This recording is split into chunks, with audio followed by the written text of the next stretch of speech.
Good morning students. मैं ममता सिंह, आप लोग की हिंदी टीचर, और आज हम लोग ग्रामर पढ़ेंगे क्लास 5 का चैप्टर 3 शब्द विचार। पहले देखेंगे शब्द, तभी विचार करेंगे।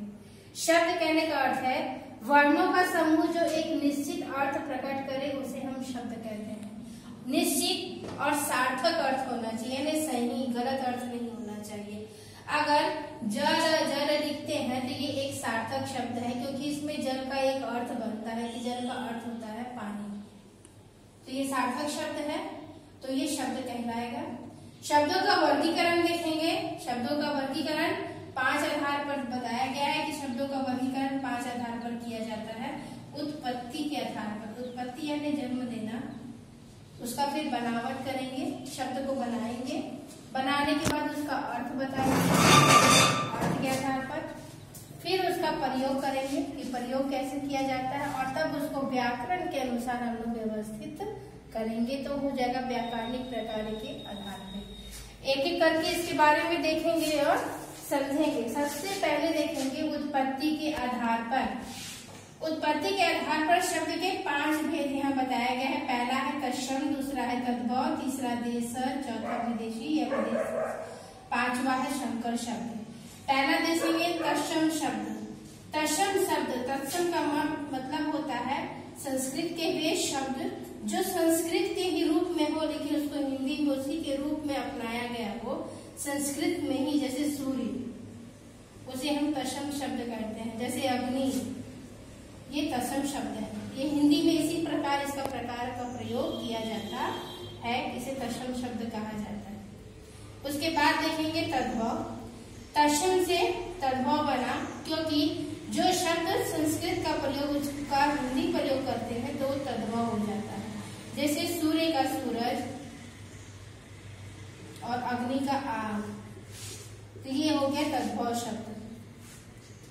तीसरा है देशज शब्द।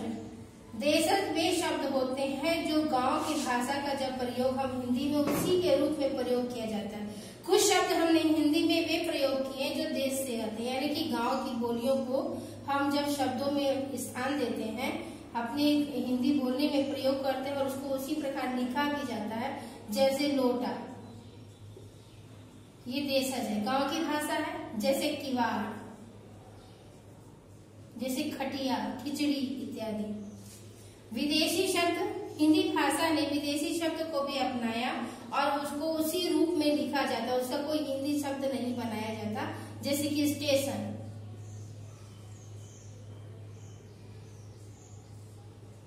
जैसे तौलिया इत्यादि। संकर शब्द यानी मिश्रित शब्द, 2 शब्दों के मेल से जो शब्द बनता है उसे संकर शब्द कहते हैं। ठीक है, जैसे बैल गाड़ी,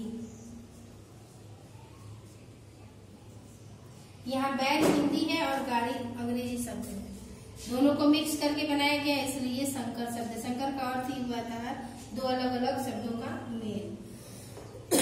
ये हो गया उत्पत्ति के आधार पे आपका कंप्लीट। दूसरा है बनावट। जब शब्द उत्पन्न होता है, यानी जब किसी शब्द को हम उत्पन्न करते हैं यानी बनाते हैं, तो फिर उसका बनावट देखते हैं कि उसका रूप कैसा है। तो इस आधार पर यानी बनावट के आधार पर शब्द के 3 रूप होते हैं।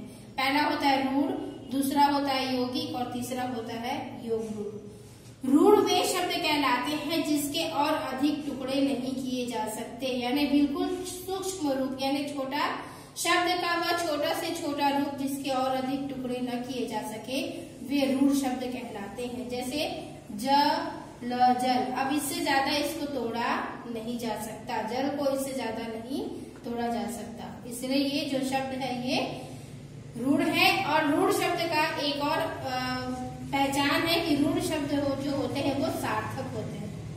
सार्थक यानी सही अर्थ बताने वाले होते हैं। यौगिक शब्द 2 वैसे सार्थक शब्द जो 2 शब्दों के मेल से बनता है। यहाँ पर एक ही शब्द होता है, यहाँ पे 2 शब्द होते हैं।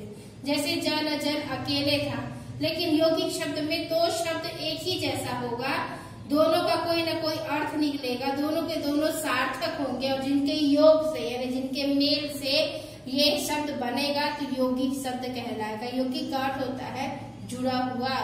जैसे स्नान घर, स्नान का भी एक अर्थ होता है और घर का भी एक अर्थ होता है, लेकिन यहाँ दोनों को जोड़ेंगे तो ये दोनों का एक अलग अर्थ बन जाएगा, इसलिए ये हुआ स्नान घर। अब हम देखेंगे योग रूढ़। योग रूढ़ वो शब्द होते हैं जिसका कोई तीसरा अर्थ बनता है, यानी दो शब्दों का यहाँ भी मेल होता है परंतु अर्थ किसी तीसरे का देता है। यहाँ पर अर्थ वही निकलता है, यहाँ अर्थ बदल जाता है। जैसे चौराहा, जहाँ पर चार राह हो उसे चौराहा कहेंगे, जैसे चारपाई इत्यादि। तीसरा रूप हम शब्द का देखेंगे अर्थ के आधार पर। अर्थ के आधार पर शब्द के दो रूप होते हैं, एक होता है सार्थक और एक होता है निरर्थक। पहला देखेंगे सार्थक। सार्थक वे शब्द कहलाते हैं जिसका कोई न कोई एक सही अर्थ निकलता है तो वो सार्थक कहलाता है, और निरर्थक वो शब्द होता है जिसका कोई अर्थ ही नहीं निकलता, उसे हम निरर्थक कहते हैं। सार्थक शब्द जैसे कहें तो चाय, ये सार्थक है, लेकिन चाय के साथ हम लोग बोलने के लिए बोल देते हैं भाई चाय वाय ले आओ, सड़क वड़क पर चलो, सीधे विधे चलो, टेढ़े मेढ़े मत चलो इत्यादि कुछ ऐसे शब्द हम लोग बोलते हैं। जैसे रुमाल, सुमाल। रुमाल का तो शब्द का अर्थ होता है लेकिन शुमाल का कोई अर्थ नहीं। जैसे चाय का एक अर्थ है लेकिन वाय का कोई अर्थ नहीं, तो यहाँ पे चाय सार्थक है और वाय निरर्थक है। ठीक है, इसी प्रकार हम देखेंगे सार्थक शब्द को भी चार भागों में बांटा गया है। पहला है एकार्थी, जिसका एक ही अर्थ निकले, अनेकार्थी जिसका बहुत सारा अर्थ निकले, पर्यायवाची जो सामान्य अर्थ बताए, और विलोम यानी विपरीत अर्थ जो बताए। एकार्थी अर्थ जैसे कहेंगे जिसका एक ही अर्थ हो, जैसे कि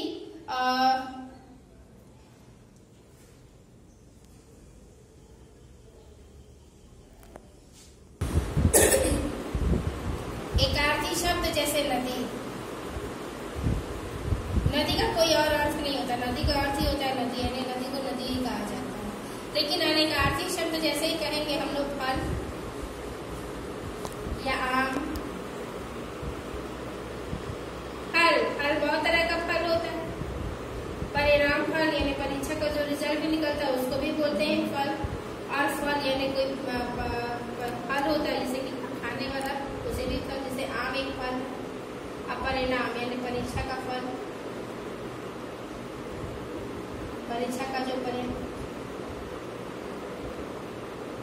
परिणाम निकलता उसे भी हम फल कहते हैं। इसका दो अर्थ निकलता है या बहुत सारे अर्थ निकलते हैं। पर्यायवाची यानी अगर देखा जाए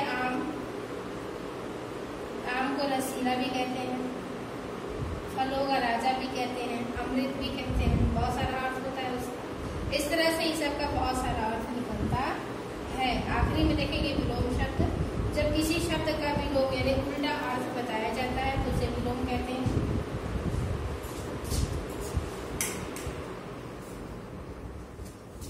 जैसे रात का दिन,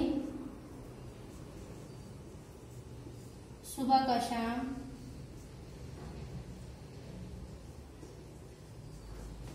इत्यादि।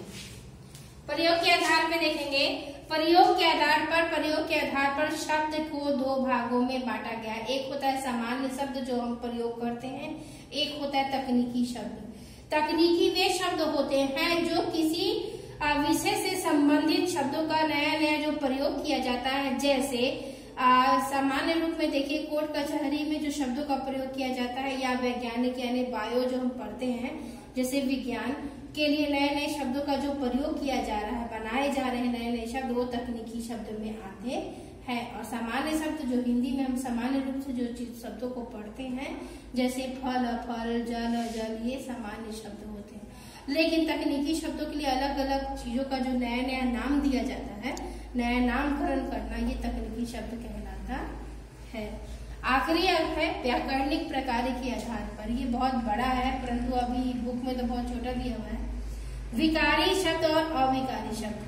विकारी यानी जो शब्द परिवर्तित होते हैं वो विकारी हैं, और अविकारी जो परिवर्तित नहीं होते वो अविकारी होते हैं। विकारी जैसे संज्ञा, सर्वनाम, लिंग, वचन और काल। जैसे मोहन खेल रहा है,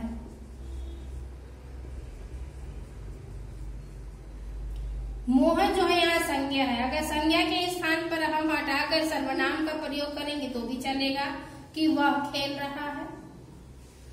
खेल रहा है तो वर्तमान में है, रहा है तो लड़का हो गया, और रहा है तो बहुत सारे, वह खेल रहा है, वह एक बच्चा खेल रहा है। यानी कि संज्ञा में भी परिवर्तन होता है, सर्वनाम भी बदलता है, लिंग भी बदलता है। लिंग जैसे कि लड़का है तो स्त्रीलिंग है तो पुल्लिंग हो जाएगा, पुल्लिंग है तो स्त्रीलिंग में बदल जाएगा। वचन जहाँ पे एक वचन है तो बहुवचन बन जाएगा, और बहुवचन है तो एक वचन बन जाएगा। काल, काल अपने अनुसार से, शब्द के अनुसार से वो तीनों रूप में बदलता है, वर्तमान में, भविष्य में और भूतकाल, तीनों रूप में। अर्थात जो शब्द जिसमें परिवर्तन होता है वो विकारी है, और जिसमें कोई परिवर्तन नहीं होता वो अविकारी है। अविकारी को भी 5 भागों में बांटा जाता है, जैसे क्रिया विशेषण, समुच्चय बोधक, विस्मयवाचक, संबंध बोधक, और आखिरी में आता है निपात। अविकारी वे शब्द कहलाते हैं जो बदलते नहीं हैं, जैसे हम कहेंगे धीरे धीरे। इस पर समय का कोई प्रभाव नहीं पड़ता, वचन, लिंग, काल, किसी चीज का प्रभाव नहीं पड़ता। अगर लड़का धीरे धीरे खेल रहा है तो लड़की भी धीरे धीरे खेल रही है। क्रिया बदला, समय बदला, परंतु यह जो शब्द है इसमें कोई परिवर्तन नहीं आता है। ठीक है, तो जिसमें कोई परिवर्तन नहीं होता वो शब्द क्या कहलाते हैं? अविकारी शब्द कहलाते हैं। इस तरह से ये आपका तीसरा चैप्टर जो है ये अब समाप्त हो गया, शब्द विचार। इसमें आपको कहीं कोई दिक्कत हो तो आप कमेंट्स करिए, इसे पढ़िए और इसके पीछे जो आपको प्रकार्य दिया हुआ है उसे पूरा करिए।